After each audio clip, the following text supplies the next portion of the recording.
Stay with me. Now, when we look at this situation, it's safe to assume that with this issue here, this going on here, and this going on here, that these children will grow up with unmet needs. And when I say unmet needs, I'm not talking about food and water and clothes, but what I'm talking about mainly is emotional needs. So these kids aren't getting their love tanks filled because mom and dad's love tanks aren't full. They don't have enough to fill up these children. So there's unmet emotional needs. And to take that a step further, what I'm talking about is unconditional love, unconditional acceptance, worth, value, attention, affection, and approval. That is our basic innate needs that God places in us.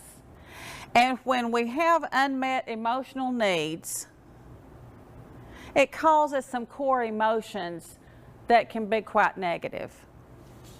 And we look at this, and just because we reach a certain age, 18 or 21, or get to be an adult, doesn't mean that suddenly we get amnesia.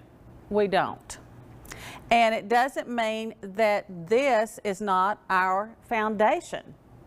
If you have a cracked foundation, you cannot build a healthy structure. So we can't go back and, to the time when we were 5 or 6 years old. So now we have to go back and repair that foundation, and it's possible.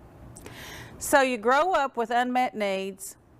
You turn into an adult, you still have those same unmet needs.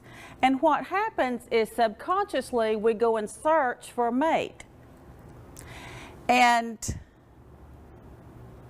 we think this mate is going to meet our needs. And remember, it's not a conscious effort that we're doing this. So we go and search for someone that we think will meet our needs. And as humans, we always go to what's familiar to us, even though it's dysfunctional. We will go to what's familiar to us, and we will try to gain control and master the situation where we felt so helpless, hopeless, and powerless.